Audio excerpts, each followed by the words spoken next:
I know what you're thinking.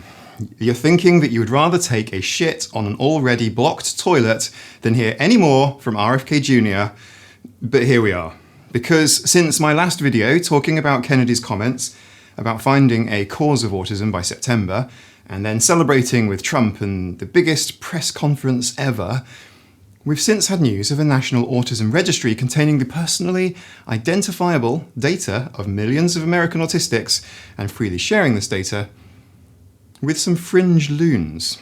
Also, in the last couple of weeks since my last video on the topic, we've had the scope of this registry or dataset reduced so that they say it won't now contain personally identifying information anymore like they originally planned for it to. And that's thanks to pushback from autistic people like yourselves, scientists, and frankly, anyone with a functioning moral compass.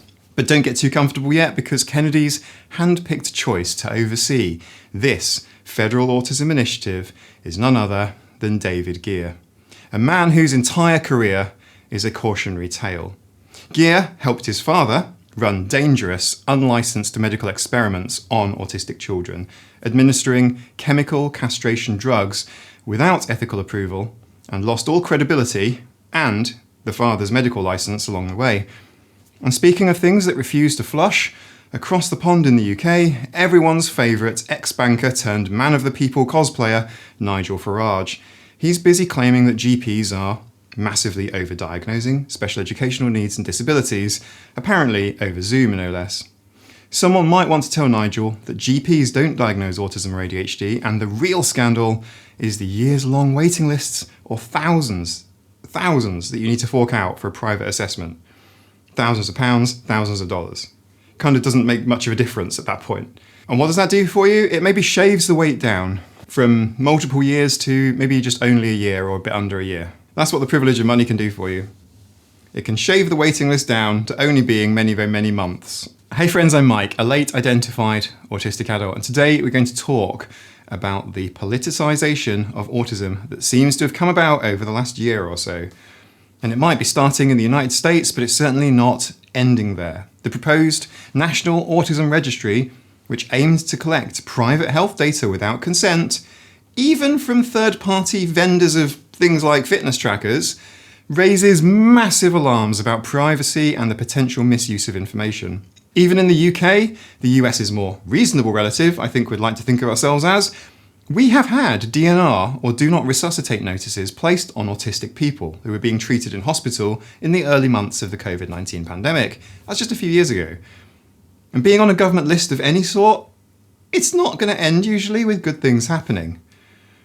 Now, I'm going to say that I appreciate each and every one of you, my lovely, lovely, lovely viewers, and you need to know that I'm handling these topics in my usual style, which I hope helps, but these topics are not easy to watch or listen to. There are no clips from Trump, and I've limited clips from Farage and the Sith Lord of Health, RFK Jr. It's not a bed of roses, and I think it is genuinely important to tackle these issues head on. They aren't going to go away, no matter how many times you flush. Let's get started. It started with RFK Jr.'s ableist remarks. Health and Human Services Secretary Kennedy 10 days ago said that autism is an epidemic. It isn't, of course, that it destroys families. And coming from a person who has previously said that HIV doesn't cause AIDS when it does, and recently said that autism is a disease, which it really isn't, autism is a complex neurodevelopmental condition, he went on to list a number of things that he believes autistic people cannot do. They'll never pay taxes, never hold a job, never play baseball, never write a poem, never go out on a date, and that many of them will never use a toilet unassisted. Need a little help here? Never go out on a date? Has he even seen Love on the Spectrum? But that is a story for another day. But of course autistic people go out on dates. Given that the heritability of genes that are linked to autistic characteristics or traits is over 80%, most of us get our autism from one or both of our parents doing the horizontal tango. He's clearly heard that autism runs in families, but he's obviously never thought as to why that might be. Kennedy has a interesting romantic past of his own, but we'll leave that to one side. I mean, the guy's eaten barbecued dogs, amongst other things, and has a self-expressed love of exotic roadkill. including the one time he decapitated a beached whale with a chainsaw and drove with its head on the roof of his car, with rotten juices dripping through the open windows onto his children for 5 hours down the highway. Saying autistic people can't date while also boasting about chainsawing a whale carcass. But apparently autistic people are weird, right, Kennedy? Kennedy also blamed high school shootings on antidepressants and alarmingly plans to build farms to send people to who use antidepressants and other drugs. But don't worry, the farms are organic labour camps. RFK Jr. thinks autistic people can't pay taxes, which is ironic because he seems to be morally bankrupt. I not only pay taxes and have gone on dates, but I'm terrible at baseball, but I am good at diving, and I might not be a poet, but I make one of these long-form YouTube videos and live stream for hours every week on top of my software engineering day job. Part of that day job saw me build some software back in 2010 for the submission of payroll and taxes that submitted mine, and let's see, that's right, over 2 million tax returns from other people to date. 100% of the code base is mine. But that's because I have the right kind of brain, apparently. The right kind that society values. It reminds me a little of Asperger's clinical practice under the Nazi regime, where the right sort of autism was permitted. The wrong sort ended up going to Am Spiegelgrund, not a clinic many people ever survived. The Nazi regime's classification of autism into useful and not useful categories led to the death of countless autistic people. Other disabled people too. But specifically from Asperger's Vienna Clinic to Am Spiegelgrund, countless autistic people. And while we're certainly not there yet, the creation of registries and databases of autistic people, combined with rhetoric about who is and isn't valuable to society, it should send chills down everyone's spine. Kennedy said that in 2023 that anti-vaxxers are treated like Jews under the Nazi regime, stating that even in Hitler's Germany, you could cross the Alps into Switzerland. You could hide in an attic like Anne Frank did.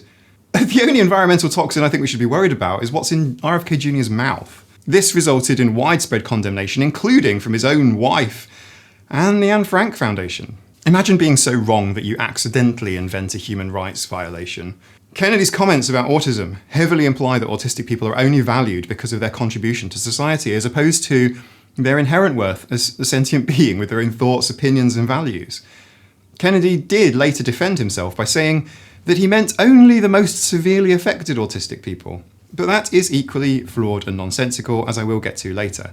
Kennedy said, most cases are now severe. 25% of the kids who are diagnosed with autism are non-verbal, non-toilet trained, and have other stereotypical features. And that is a lie. It's not true. Medical experts, along with people on the spectrum, told PolitiFact that Kennedy's portrayal was skewed. They report a 2023 study written by CDC officials and university researchers found that 1/4 of people on the spectrum have severe limitations, but this is on the high end of studies, and many people in that 1/4 of the autism population do not have the limitations Kennedy mentioned. Even among those with high support needs, many achieve far more than Kennedy gives them credit for, implying that you'll never do these things, you'll never have a good life, is upsetting and wrong, says Zoe Gross of the Autistic Self-Advocacy Network. Kennedy's comments aren't just offensive, they are factually incorrect and harmful in perpetuating a narrative of fear and stigma. Interestingly, Kennedy's Aunt Eunice was the creator of the Special Olympics after her sister suffered some horrific brain damage from a botched lobotomy. Kennedy's Aunt Eunice made it her life's mission, therefore, to ensure that people with intellectual disabilities could participate and compete in physical activities and sports of all kinds. Could you imagine the Kennedy of now and the Eunice of then having a conversation about what he's saying now? That would be a really interesting Thanksgiving dinner table. Kennedy's rhetoric was matched by a proposal for a national autism database which aimed to consolidate the personal health information of all autistic people in the United States. On the 21st of April, that's earlier this week, the NIH director, Dr. Jay Bhattacharya, I think I said it right, announced plans to aggregate massive data troves for an autism research initiative. The scope was massive. Private medical records from pharmacy chains, insurance claims, lab and genetic test results from various services, educational records, and even real-time information from smartwatches like this and fitness trackers. Now, all of this sensitive information would be linked to individuals and addresses in a central repository. Effectively a national registry designed to track Americans diagnosed with autism. The NIH called this transformative real-time health monitoring that could help find the cause of autism and improve treatments. A surveillance plan targeting autistic people is an obvious, incredible overreach. And this has parallels with Nazi Germany's registers, and the US has a dark history of its own there. The US had already created registries to track disabled people, which it then used for forced sterilizations. It's a really dark history, and the US has taken some giant steps back towards repeating it. I've read a few articles online about HIPAA, by the way, protecting your medical records, but NIH researchers are not bound by HIPAA. The registry's intent seemed to be ominously misguided. Kennedy framed it as a hunt for the environmental causes of autism, but he wants to do all of this without actually involving autistic people in the research. In fact, Kennedy's going further, as we're about to see. As the scientists he is hand-selecting to work on such data, they aren't reputable autism experts. In fact, they're not even reputable researchers. We'll get to it. The backlash was excellent. If you've written to your political representatives or otherwise made your voice heard, well done from me, and a kiss from Hydra the cat. She's pleased with your efforts. The original all-encompassing scope of the National Autism Registry has been rebranded. A HHS spokesperson said, "We are not creating an autism registry," whatever a registry is. They're calling it a data platform now, which links existing data sets rather than including additional ones like your fitness and smartwatch data. And apparently the data will be anonymized rather than containing your actual personally identifiable information.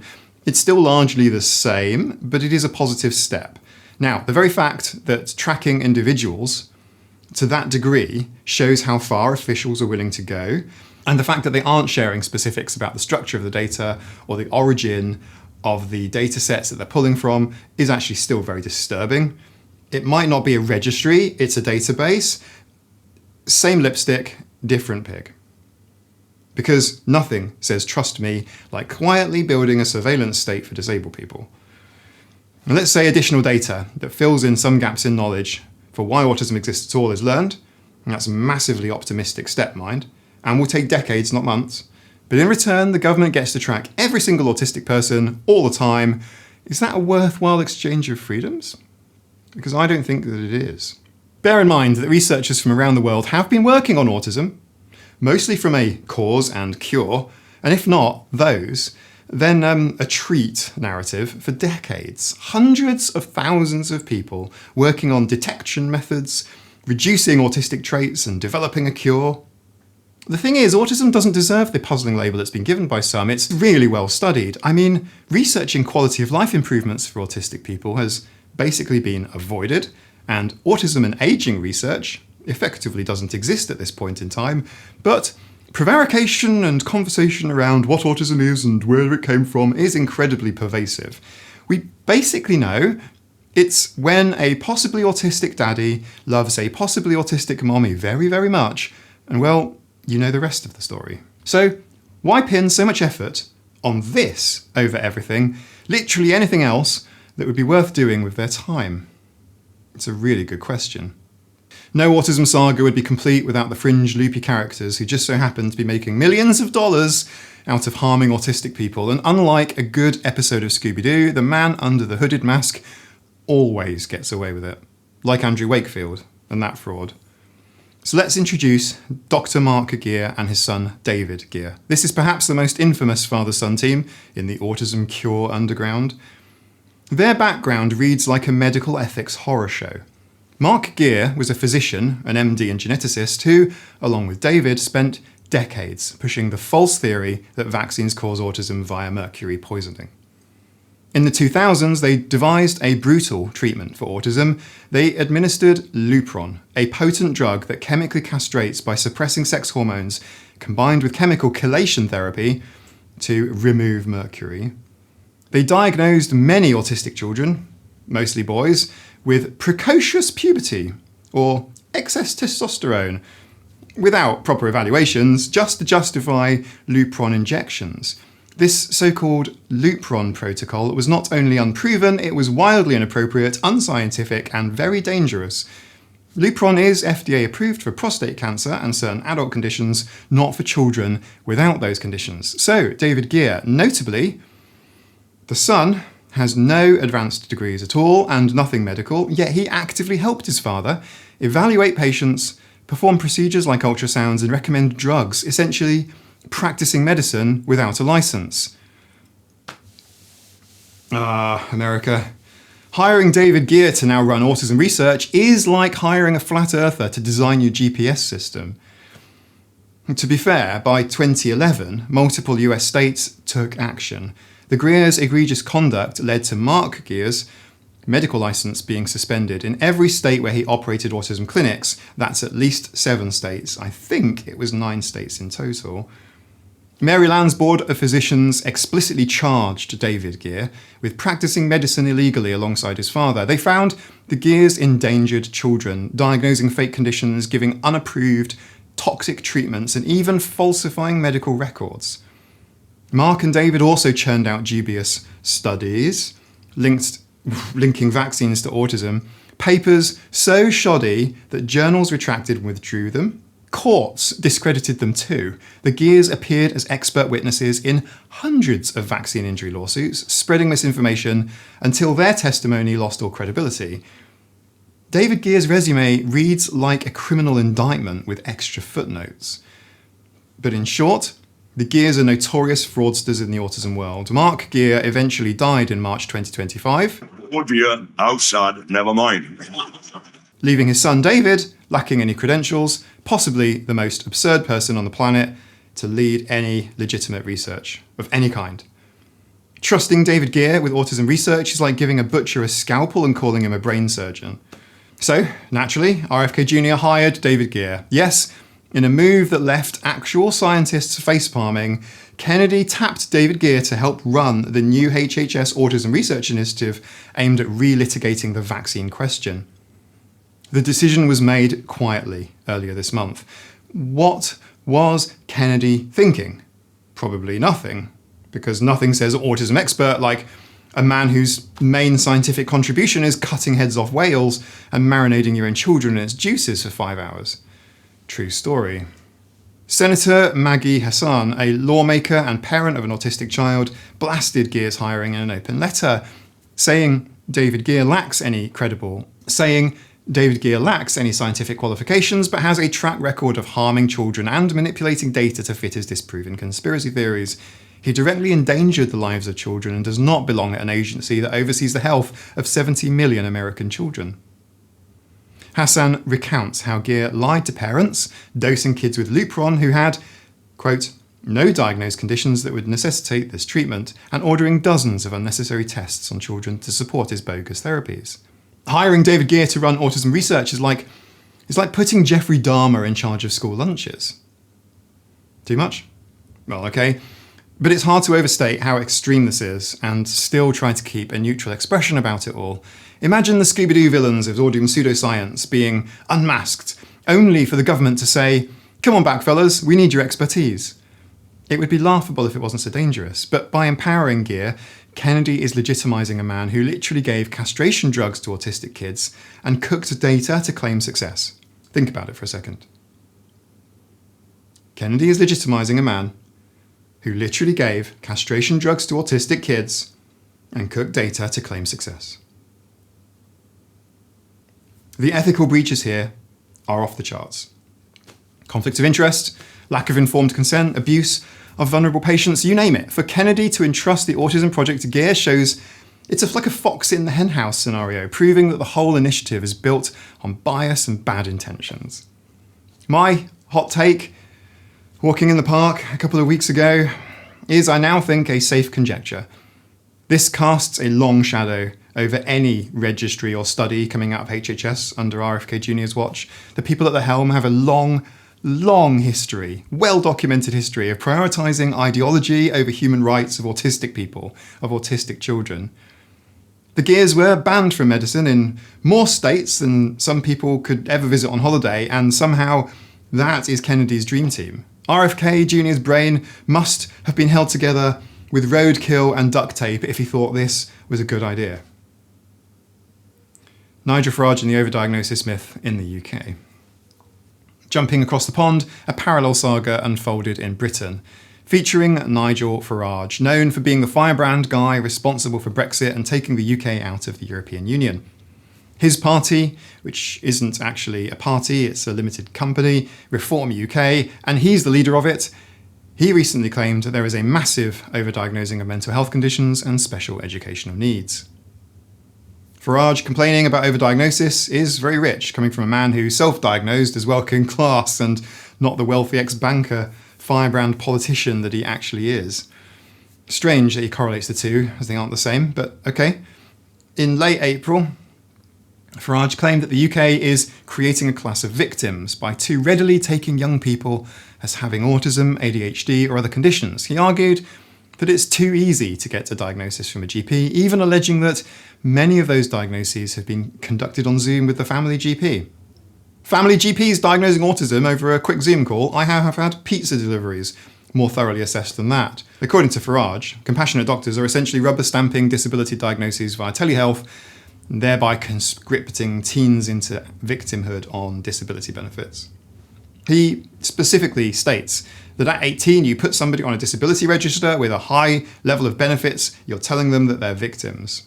The National Autistic Society flat out called his statements incorrect, wrong, fake news, which is a little hat tip to Farage's MAGA roots. But in the UK, GPs cannot even diagnose autism or ADHD.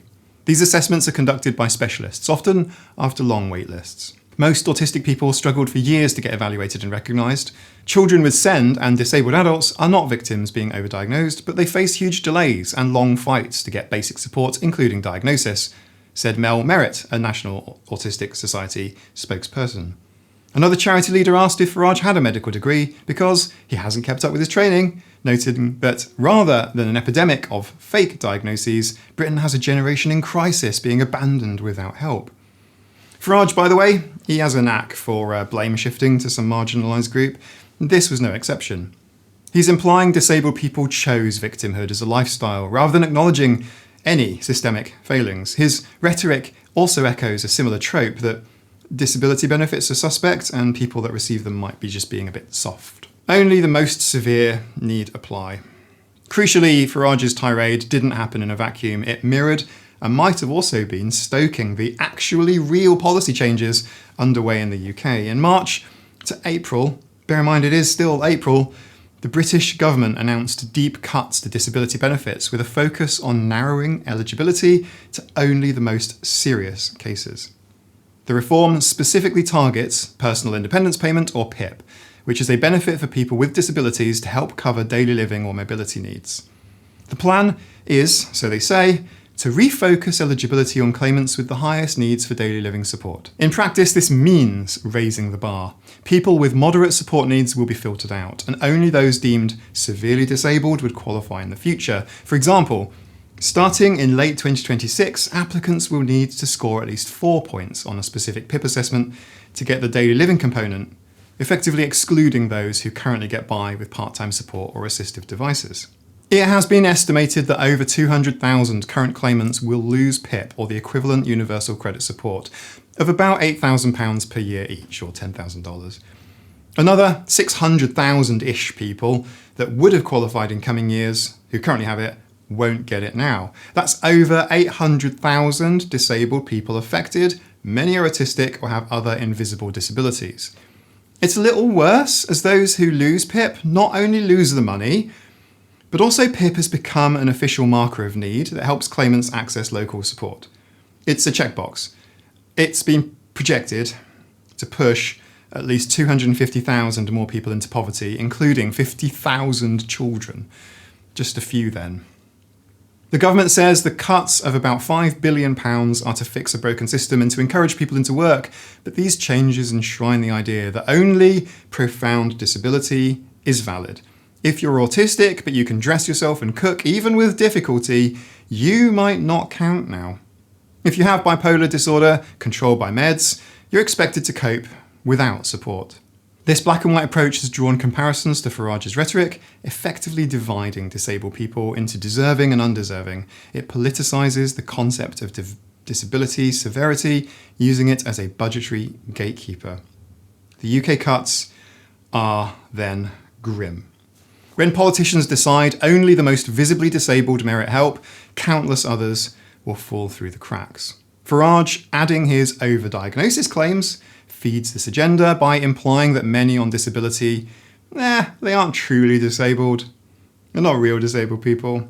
And the fact is that PIP helps many people into work who wouldn't be able to work in the first place.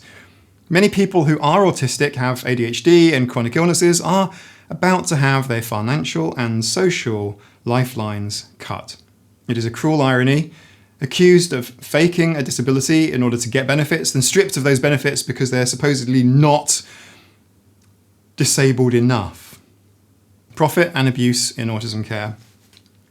While some leaders fixate on overdiagnosis, I'm just pulling my got to pull my jumper up for this one.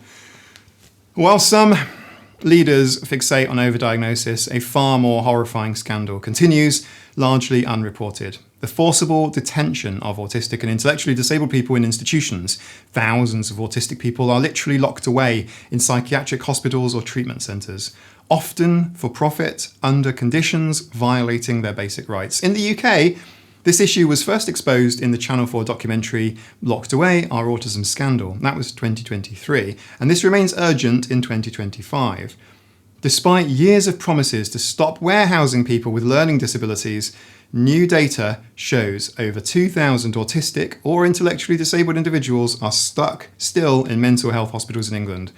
More than 1,400 of them autistic, and many people have been confined for a decade or more. These aren't criminals, yet they endure solitary seclusion, physical restraint, and over-medication as if being punished. There is a perverse financial incentive at play here. A joint investigation with ITV News and Mencap found recently that over £534 million a year is spent to keep about 2,000 people with autism or learning disabilities in inpatient units. Many such facilities are run by private providers who charge the National Health Service exorbitant weekly fees. Thousands of pounds per patient. In fact, in one of my exclusive Patreon videos, I dig into the unit that originally broke the scandal. It's run not by anyone with a health or social care background, as you might expect, but a Tory party donor who made his money with money, more money, making money with money, and wine. These companies make hefty profits on the longer people stay hospitalised. One could grimly say some providers have a business model of incarceration. In one case, an autistic young man was detained 10 years at a cost of £10,000 a week, largely paid to a private, for-profit company, private company. That's £5.2 million, and that could have funded 650 PIP claimants for a year, or 65 a year for the last 10 years, instead of just one in an institution. I won't go into too much detail here, it's frankly just too harrowing to share many of the horrible stories that people have had and from their families that have been affected by this, but despite public outrage, the government pledges, it pledged, by the way, to halve the numbers of autistic people locked away just because they're autistic, but actually numbers jumped. And this is autistic people without intellectual disability. That jumped 136% since 2015, suggesting that more autistics who could live in the community with support are instead being pathologised and confined. The government have a new target now. It's not halving the numbers, but reducing them by 10% by 2026. At this rate, it would take decades to free everyone. And human rights groups have called this a national emergency.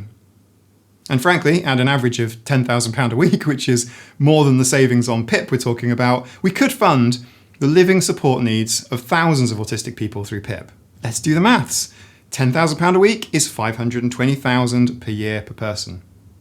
With 2,000 people institutionalised at that rate, that's over £1 billion annually. The same money could fund PIP at £8,000 a year for 130,000 disabled people. That's 65 times more people getting support to live independently in the communities.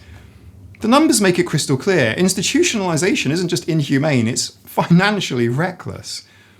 This is the real autism scandal that we should be enraged about. Forget overdiagnosed victims. The true victims are people who have spent their youth in padded rooms, seeing sunlight for only a few minutes a day. treated worse than our most hardened criminals for the crime of being born autistic. The for-profit incarceration of autistic and intellectually disabled people is a human rights scandal, plain and simple. It lays bare how viewing autistic people as burdens or problems to be managed, like RFK Jr. or Farage speak of us, it can lead to monstrous outcomes. When society devalues autistic lives and sees them as incapable, as other, it becomes easier to justify locking us up or stripping away our agency. This is why language and attitudes matter. Calling autism an epidemic or disease or something nasty to be removed paves the road to abuse, profound autism and autism levels. Underpinning many of these issues is a battle over how we define and classify autism and who gets to define it. Lately, the term profound autism has entered the lexicon, along with increasing references to autism levels as level 1, level 2, level 3, as support needs, rather than autism. Anyway, while ostensibly technical, these terms have been politicised too. They are now political tools in debates on autism services and research. I made a video about profound autism a few months ago, and if you've ever cited a support level number to someone who isn't a healthcare provider or health insurance company, I think you should give it a watch. It's linked in the description below. But to reprise briefly, profound autism was proposed in a 2021 Lancet Commission report as a label for autistic people who cannot advocate for themselves and require 24/7 support and who have a co-occurring intellectual disability measured as having an IQ under 50 points. The idea, by proponents, is to distinguish this group to ensure that they're not overlooked, as they often have the highest needs. However, many autistic advocates and researchers have pushed back on this, as it is a bit of a rehash of the old high-functioning, low-functioning labels. A false category of really autistic versus the rest of you lot. There is a concern that profound autism could be used to justify paternalistic policies like segregated institutions or intrusive interventions, ostensibly, for their own good, while marginalising the voices of those autistic people who can speak or type or sign or otherwise, communicate. The original report notes that with the label profound autism, it's actually the intellectual or learning disabilities that is the profound bit, not the autism. Profound autism means profoundly intellectually disabled. Profoundly autistic would then mislead. It would misleadingly refer to people who actually have profound impairments that are not autism specific, pointing out that many of the challenges that we actually face, like epilepsy or GI issues or lack of communication access, are medical or societal. They're not more autism. In other words, severity of disability is not a linear spectrum. A person can have intense support needs in one area, but strengths in another, simply lumping a whole diverse subset.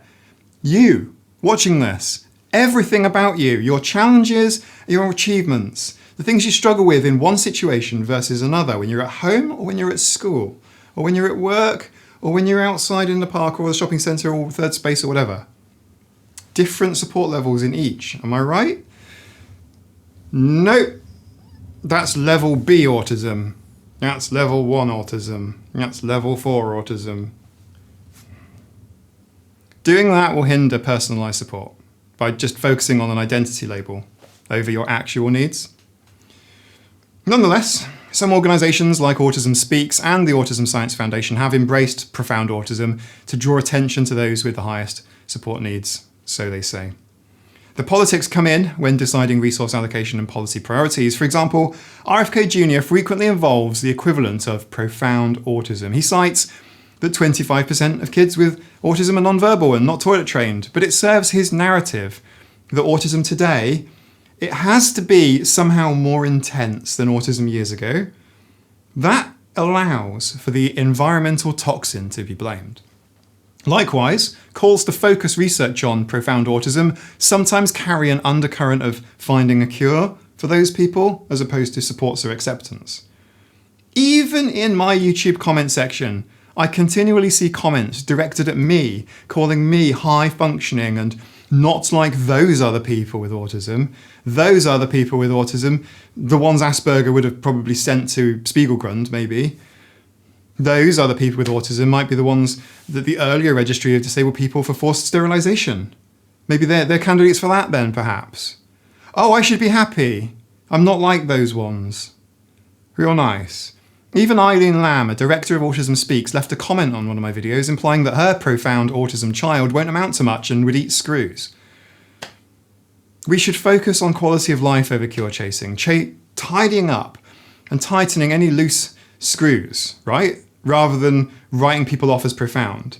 The Geiers work is a caricature of this too, pursuing a cure at all costs for those considered severely autistic and abusing children along the way for, $7,000 a month each. And in the UK policy, we see profound versus others used to ration services so that only the highest needs, de facto, synonym for profound. You could call it severe if you want, and you could call it low functioning, low expectations. That one's fucked.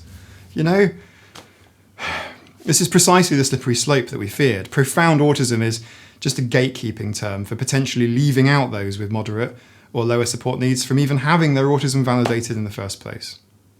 Autism levels 1, 2, and 3 were introduced in DSM-5 as a way to denote how much support an autistic person needs. It's kind of a code for insurance companies to unlock funding for supports. Level 1 roughly corresponds to needing some support, formerly Asperger's or high-functioning autism, as it was at the time. We don't use those labels now. Level 3 is very substantial support. In fact, that's literally just what it's called, very substantial support. In theory, labels could help to tailor services. In practice, they're used as labels of worth or permanence. People might say level 1s can hold jobs, level 3s can't, which is not universally true. Time and time again across the internet and in my comment sections, these levels are often cited in a manner that's gatekeeping one moment or ableist another. Like the levels in a video game or something, or special coloured credit cards. Truthfully, a higher number might mean if you're American and that your healthcare needs are paid for a little bit more, great. My diagnosis came with a great deal of paperwork, formal and informal letters, a diagnostic report written with pathological language, so pathological it could make a director of Autism Speaks squirm in pathological orgasmic happiness. But in the real world, support needs change. If I didn't have skills useful to our Western capitalistic society, I could easily have found myself on the wrong side of those psychiatric services that I talked about earlier in this video, frankly. And as I speak, thousands of autistic people are incarcerated against their will in for-profit hospitals in England and Wales that I mentioned earlier. The average stay is 5 years if you survive the experience, of course. And let's not forget that in such an environment, picture it, you're in a not-for-profit... let's picture this. You watching this video, right? You're in a for-profit centre. Yeah? You're locked away. Maybe you find nature and the outdoors regulating, like I do. Well, tough luck, my friend, because you're going to see the sun for 5 minutes a day for the rest of your life. When Channel 4 dispatches investigated one centre and found evidence of systemic SA, code word, some of it recorded on CCTV cameras as proof, video and audio proof, it still took over a dozen complaints to the police before they do anything about it. My autistic people, what level do you think that you would have in such an environment once your very humanity and bodily autonomy is stripped away and you lose all control, all legal rights over even your own body? You think it'd be level 3? Maybe? Higher? 4? 5? 10? On the other hand, as Farage implied, those with other general behavioural disabilities, likely referencing autism and ADHD, are just over-diagnosed malingerers, whereas presumably somebody profoundly disabled is genuinely needy. This kind of rhetoric weaponizes the levels to pit the subsets of community against each other. Parents of individuals who would be considered profoundly autistic, severely autistic, low functioning, sometimes express feeling that the neurodiversity movement doesn't represent them. But on the flip side, autistic adults often worry that focusing on profound cases exclusively will undermine a unified push for acceptance and accommodation of all autistics. The term profound autism itself was chosen by the Lancet because they felt that severe autism had too much baggage. But changing words doesn't automatically fix underlying issues. Whether someone is level 3 autistic or has profound autism or just autism, they have the same rights to inclusion, education, healthcare, respect. Our focus should be on breaking down barriers for each person's needs rather than drawing new dividing lines. Unfortunately, bad actors exploit these labels. Politicians like Farage highlight the existence of less impaired autistics to suggest that they need no help so that we can slash budgets. Whereas figures like RFK Jr. highlight the most impaired autistics to suggest that they have no hope. So we should panic and find a scapegoat that isn't their parents of having had sex. In both cases, autistic people lose. Either way, autistic people are seen as problems. Too functional to deserve help, or too profound to live freely. The autism community is pushing back on this narrative. Self-advocates emphasise nothing about us without us, including those who cannot speak, being represented by family or tech aides, not ignored. All autistic lives have value, and whether they're coding software or need help to eat and bathe, as Zoe Gross put it after RFK Jr.'s tirade, it's equally important to show that autistic people can do the things that he said, and to affirm that even those who cannot do specific things are still valuable human beings. This ethos counters the misuse of levels by insisting on dignity and support at every level, in my opinion. What do you think? Let me know in the comments below. I know this video is a long one. It's probably going to be edited badly as well. Profound autism, in my opinion, is just the latest excuse to divide and conquer. It's the autism variation of good immigrant, bad immigrant narratives. Autism isn't a spectrum from easy to broken, no matter how much certain people wish it was for their own convenience. From RFK's unflushable statements to the Geiers' unethical experiments to Farage's misdirection and the crisis of autistic people still being locked away against their will, a common thread emerges. Autistic people's voices and rights are being sidelined in favour of making vast amounts of money. In each saga, decisions about autistic lives are made without autistic input, often justified by dehumanising stereotypes like profound autism, or dropping level numbers like some sort of warrant card, or calling autism an outright disease and autistic people as unwanted or unappreciated. This highlights why human rights and ethics must be at the centre of any discussion on autism. Okay? Next logical step. Autistic people, no matter their support needs, are entitled to autonomy, privacy and respect. I think that's uncontroversial. This means no surveillance without consent. A national registry of autistics built by scraping personal health data blatantly violates the right to privacy. And even though the maximum level of overreach appears to have been walked back a little bit, we don't actually have any evidence, I'd like to remind everyone, that other than simply calling it something different, that anything has actually changed. Any research must still have strict ethical oversight, transparency and community buy-in, otherwise it crosses into chilling territory reminiscent of past abuses. Nothing for us without us. Hiring a known fraud like David Geier to lead autism research is an affront to scientific integrity and to autistic people who deserve sound ethical studies and not a predetermined witch hunt. The Geiers treated children like experiments. We have to keep reminding people of this. And somehow society's letting their fingerprints near research again? It's like it's dystopian fanfiction made real. It's like it's far too bonkers for even a Black Mirror episode. Likewise, formulating policy based on Farage's pub talk theories rather than the lived realities of autistic and disabled people also leads to harmful outcomes. We need autistic people with all support needs at the table in research design, in policy making, and in service planning. The narratives we've examined, autism is an epidemic, disabled people are faking it, only the worst off count, they all exist to shift blame or to cut support. They politicise autism in the worst ways. Instead, an ethical approach would recognise autism as a form of natural human diversity, and goals should be to provide tools for autistic people to thrive, from neuro-affirming therapy to assistive technologies, to inclusive education and anti-discrimination laws that work. Imagine if autistic people were not treated as burdens to be tracked or problems to be solved at any cost. The cost, of course, to the autistic people. Obviously, because everyone else is making big money. Imagine if everything was motivated by helping each person to live freely and safely in their communities, and able to make choices about their own lives. Revolutionary, or what? It's kind of boring, isn't it?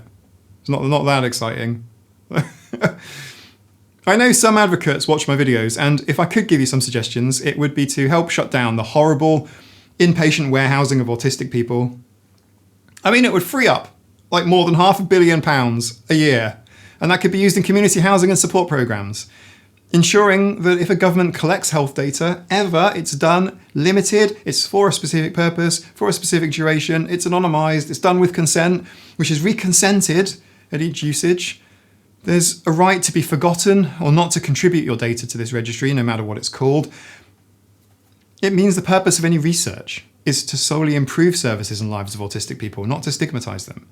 Stop chasing ghosts while autistic people are suffering out here. Autistic people can be poets, or baseball players, or taxpayers, or none of those and still be valuable.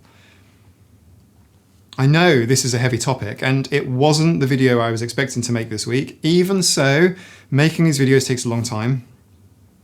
At the time of speaking, I've spent about 20 hours on this one, and editing hasn't even started yet. So if you've made it this far, please help me to make the YouTube robot happy with me by liking the video, subscribing if you haven't already, and if you want to see more content and not necessarily like this is the heaviest video in maybe 100 or so, coming back and watching more videos and leaving a comment. If you can, share the video. It does really help. You're all really lovely. And I'll see you on Tuesday for the weekly live stream if you can make it, or next Sunday for a video that has to be less heavy than this one. Or for my patrons on Patreon, I'll see you on the Scratching Post Discord. The real epidemic isn't autism, it's the people who profit from treating us like a problem. Watch this video next, maybe. This is the video YouTube wants you to click on. You'll be happier than this one. Whatever it is, it's going to be happier than this one. Take care, everyone. I'll see you soon. Bye.